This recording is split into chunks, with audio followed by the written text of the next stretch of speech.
Okay, welcome back, everyone. So, as you can see, I'm sitting in a hotel room here in lovely Denver, Colorado, the day after the Nuggets just won the NBA championship. So, it's been a little bit of an interesting place to be. But I wanted to give you all an update because I've reached a really important point in the year that I haven't really talked a whole lot about recently, but also explains why I've been mostly absent from YouTube as of late. I haven't really been posting a lot of material, and that's because I've been in my peak training block for these big races I've got coming up. And as of this week, officially now, I am through it, and I am in my final week and a half of tapering, which has been wonderful to just be taking it super easy. Finally, after all these months and weeks of training, to finally just be like, oh, I just have to go out for a 4-mile run tonight. It's so nice and relaxing. So I wanted to give you guys an update because it's been a really, really long 6 months to get to where I am today. You might recall back in December or January, sometime around the flip of the calendar year, I posted a video where I talked about the double and how I got into these two race lotteries that both were drawn early in December for two very well-known and sort of large scope ultramarathons, one of those being the Western States 100 and the other being the Hardrock 100. Both of those runs happen this summer. So the first of those two races, Western States, happens next Saturday. So in, what is that, 10 days, 11 days? And then Hardrock happens 19 days after that. So the two races are less than 3 weeks apart. And so basically from mid-December up until last weekend, I've been slowly building my fitness and my racing legs and my mental state, and just sort of putting myself both physically and mentally in the right mind space. And alone, each of these events are incredibly difficult. And I've done each of these events once before, not in the same year. I did Western States in 2017 and Hardrock in 2018, and they were both really tough. I've never done them back to back, so this is a whole new type of challenge, and we'll see how it goes. I'm just kind of taking each event one at a time, and the reason I wanted to make this video, sitting here all smiling in my motel room in Denver, is because I had a pretty big scare a couple weeks ago and almost derailed the entire endeavor. I was pretty worried that I might have squashed the whole thing. And so, without going into too much detail, the short story is that 2 weeks ago, I flew to California to participate in what's called the Western States Training Camp. So basically, this allows runners, anyone really, you don't even have to be accepted to run the actual race. Anyone can sign up for the training camp. But it allows you to run 70 miles on the Western States course over 3 days. So you do, 30 miles on day 1, 20 miles on day 2, and 20 miles on day 3. And you have all day to do it. So you can hike it if you want. And the idea is just to get out, see the course. And so I decided to do the training camp this year just to kind of refamiliarize myself with the course. But also I have a really good friend that's running Western States with me, and she wanted to see the course too, so we decided to fly out together and just have a good old time on the course. And day 1 was fantastic. A lot of snow still up in the high mountains of Colorado. Went great. We did 32 miles, had a blast. Second day also went fantastic. Just a beautiful day running along the river. Wonderful. Third day, my friend decided to go visit with some family, and I ran alone. And it was supposed to be, I want to say, like 19 miles or something that day.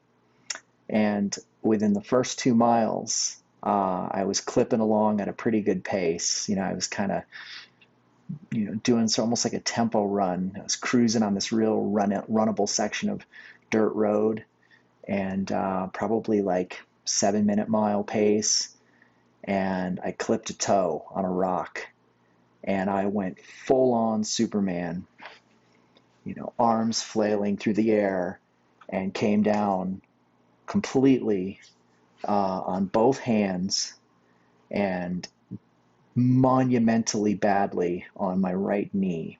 So full on, all the weight of my body on my right knee, just across this gravel dirt road. And as soon as it happened, I stood up and I couldn't move my leg. I knew that it wasn't just a skin knee, it was deep damage to my knee. So I hobbled over to the side of the road, patched myself up. I had some like bandages and wipes in my first aid kit, and hobbled. And when I say hobbled, I mean horrifically hobbled to the first aid station on the training camp, which was like 4 miles down the trail, which took me like well over an hour to get to. And I actually had them drive me back. I just couldn't finish, and I just thought that was it. My race is done. There's no way I'm going to be able to recover in time. I probably tore a ligament. I probably tore my meniscus, something devastatingly bad with my knee, let alone like all the horrible skin and tissue damage. I gouged a huge piece of my knee out. I thought I was going to need stitches. And I thought that was it. And, I texted home and told my partner, I was like, I think I just royally foobarred my double, because, on the last training event of my calendar, I fell, catastrophically fell.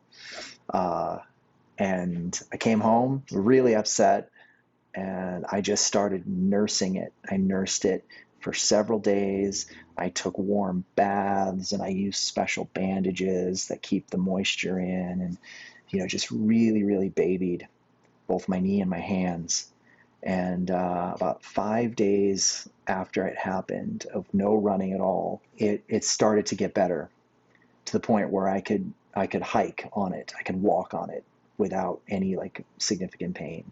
And then I started gradually incorporating some short runs just to see how it would do. And just every day it got better.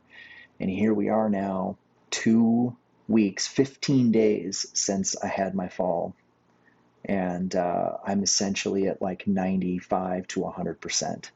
So I got super lucky. I still have a huge cut on my knee that's still healing. My hands are mostly healed now. This one's still pretty chewed up.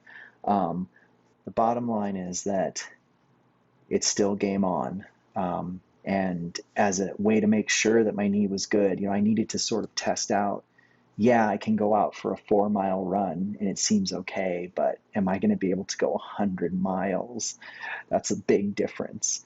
And so just 3 days ago, on Saturday, I threw my name in at the last minute to run a 50K in my hometown.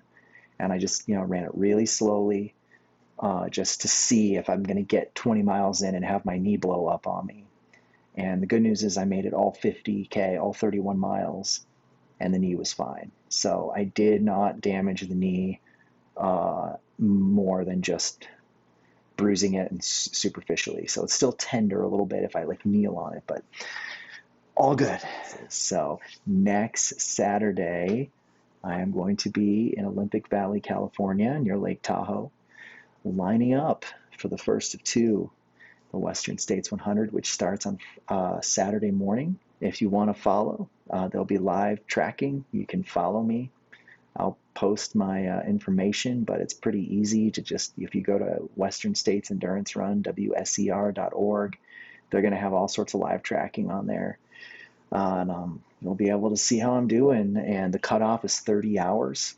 And then there's a sort of the silver buckle versus the gold buckle, kind of like the elite cutoff, I guess you could call it, up 24 hours. So if you go sub 24, you're sort of considered an elite finisher and you get the silver buckle.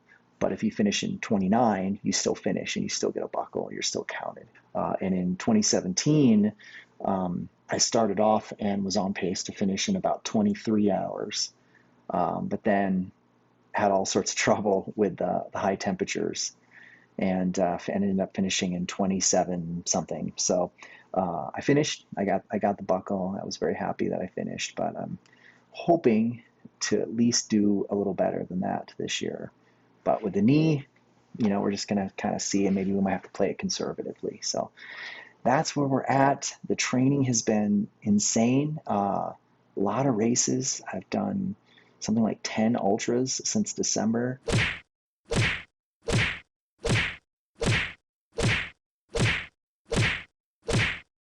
A lot of 50Ks, a couple 50 milers, 100K, just a lot of races, a lot of mileage. I've been doing 50 to 100 miles a week. I've been very, very thankful that my body has held up, especially at my age. I'm getting a lot older. I just got to be very careful. The other exciting thing that I posted about over on my journal site is that I went back and I did a tally of all of the ultras that I've ever run, like official timed events that I registered for and have official finishes for. And as of today, I've done 98 ultras. So if everything goes according to plan, Western States will be my 99th ultra, and Hardrock will be my 100th. So the Hardrock 100, it's kind of cool that it just worked out that way. Very excited, assuming I finish Western States, of course. Then Hardrock would be my 100th ultra. Very exciting. So that's the update I wanted to give you guys. Thank you so much for checking in. All healthy and good. The knee is doing well. I get to spend this week here in Colorado playing in the ice core lab, which is always a fun thing that I like to do this time of year. So I've got a couple students working with me. We're processing ice samples, and it's just fun. Anyway, thank you so much. Take care. Be safe. I do have a lot of stuff backed up as far as like content that I need to get out.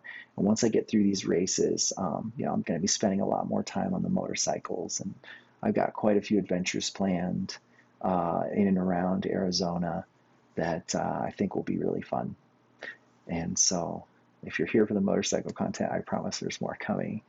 And I still have deposits down on a couple of new bikes, but who knows if that'll ever come through. So just kind of waiting and seeing. So anyway, see you guys in the next video.